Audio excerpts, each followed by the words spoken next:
Assalamualaikum warahmatullahi wabarakatuh.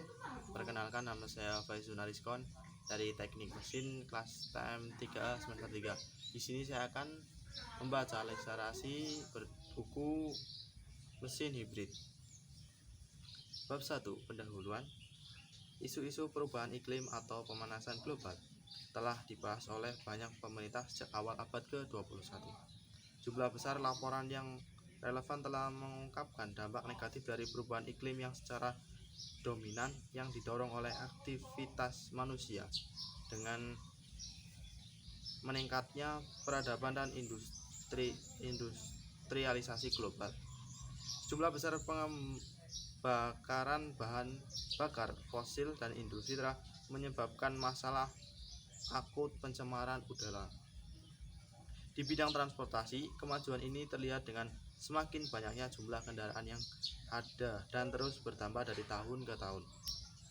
Kemajuan ini juga sering dengan meningkatnya populasi penduduk perkotaan, meningkatnya ekonomi masyarakat, serta aktivitas menjadi salah satu alasan semakin cepatnya peningkatan jumlah kendaraan bermotor, ditambah lagi dengan berbagai kemudahan yang diberikan dealer untuk memperoleh kendaraan. Aktivitas kerja masyarakat kota yang tinggi sangat bergantung pada sarana transportasi, dalam hal ini kendaraan bermotor. Kendaraan bermotor pada umumnya menggunakan motor pembakaran dalam atau internal combustion engine. Secara bersamaan, emisi gas buang dari kendaraan bermotor tidak dapat diabaikan. Emisi kendaraan yang terutama mencapai CO2, CO, NOx, dan masalah partikulat PM10 dan PM2,5 telah menganggap sebagai penyumbangan utama terhadap efek gas rumah kaca. Juga mengarah pada peningkatan berbagai bentuk kanker dan penyakit virus lainnya.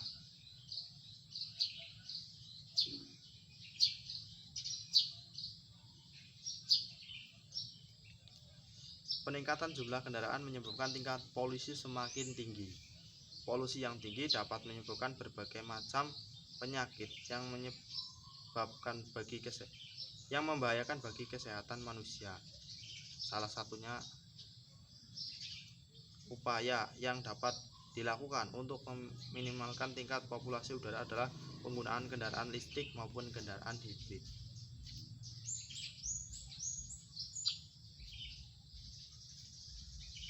Bab 2, bahaya populasi udara. Transportasi yang digunakan pada masyarakat Indonesia saat ini sebagian besar menggunakan motor pembakar dalam atau biasa dikenal dengan internal combustion engine, disingkat ICE. Pada kendaraan yang menggunakan ICE, bahan bakar yang digunakan berupa bahan bakar fosil yang dikonversi menjadi energi panas untuk menggerakkan kendaraan. Hasil pembakaran pada kendaraan tersebut menghasilkan gas buang. Gas buang pada kendaraan terdapat berupa NOx, CO, SO, dan SOx. Berdasarkan data yang dirilis Badan Pusat Statistik pada tahun 2016, jumlah kendaraan bermotor di Indonesia sudah mencapai 129 juta unit, meningkat 200% dalam kurun waktu 10 tahun, di mana data yang dipublik tahun 2006 masih berada pada kisaran angka 43 juta unit. Polusi udara sangat merugikan untuk kehidupan manusia. Salah satunya berasal dari asap kendaraan bermotor. Teknologi rumah ramah lingkungan dapat diaplikasikan dalam meminimalkan jumlah polusi asap kendaraan. Mobil listrik menjadi salah satu solusi yang dapat untuk mengatasi hal tersebut karena menghasilkan gas NOx dan CO, karena mobil listrik tidak menggunakan internal combustion engine sebagai mesin penggeraknya. Bahaya polusi udara terhadap kesehatan manusia nyatanya sangat kompleks. Misalnya dalam sumber polusi yang terhirup, dampak dan gangguan kesehatan akan berbeda pula salah satu sama lain. Bahaya antara lain dapat mempengaruhi sistem pernapasan, paru-paru, dan sistem peredaran darah tubuh seperti diare, malaria, dan radang paru-paru atau pneumonia.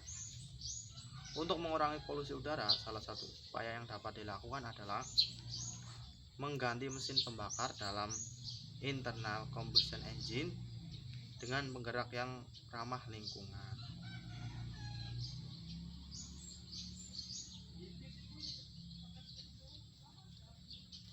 Selain itu, untuk mengurangi ketergantungan terhadap BBM perlu upaya peningkatan pemanfaatan energi lain, di antaranya dengan menggunakan BBG dan penggunaan biofuel, terutama untuk sektor transportasi.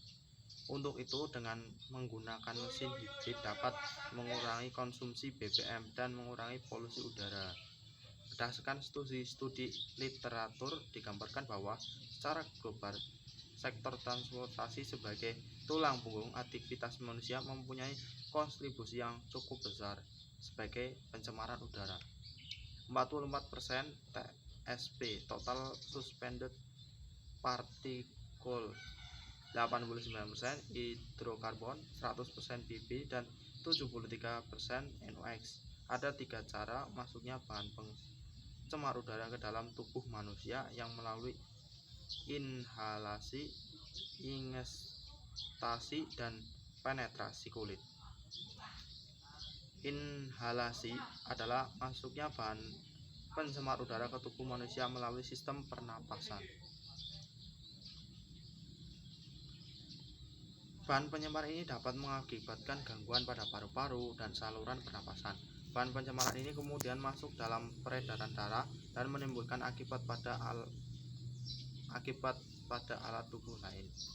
Bahan pencemar udara berdiameter cukup besar, tidak panjang,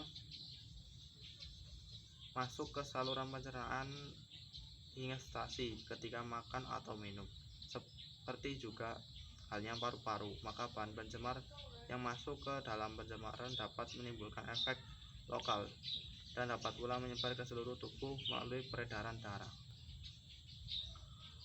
Penggunaan bahan bakar minyak yang dipergunakan sebagai penggerak kendaraan, sistem ventilasi mesin, dan yang terutama adalah buangan dari knalpot, hasil pembakaran bahan bakar yang merupakan pencampuran ratusan gas dan aerosol, menjadi penyebab utamanya keluarnya berbagai pencemar polutan yang dikeluarkan oleh kendaraan bermotor, antara lain karbon monoksida CO, nitrogen oksida NO, hidrokarbon HC, sulfur dioksida SO, timah hitam PB, dan karbon monoksida CO. Dari beberapa jenis polutan ini, karbon monoksida CO dapat merupakan salah satu polutan yang paling banyak dihasilkan oleh kendaraan bermotor. Polutan CO yang dikeluarkan oleh kendaraan bermotor berdampak negatif bagi kesehatan manusia.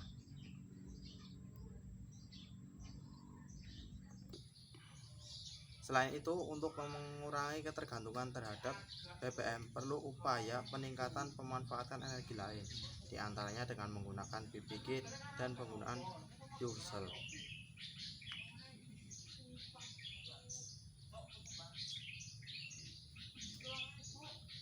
Pemerintah Indonesia juga telah membuat peraturan perundang-undangan mengenai standar kualitas udara ambien yang harus diberlakukan di seluruh Indonesia. Peraturan perundang-undangan yang mengatur tersebut yaitu PP nomor 41 tahun 199 tentang baku mutu udara ambien nasional, dapat dilihat pada tabel 2.2. Pada umumnya, kendaraan menggunakan mesin pembakaran dalam internal combustion engine. Gas buang pada mesin pembakaran dalam yang tidak sempurna dapat menghasilkan gas yang berbahaya bagi manusia dan menimbulkan berbagai macam penyakit. Selain itu, polusi udara dapat menyebabkan kerugian ekonomi. Berbagai upaya dilakukan untuk mengurangi dampak buruk polusi, yaitu dengan adanya peraturan perundang-undangan. Sekian dari saya. Wassalamualaikum warahmatullahi wabarakatuh.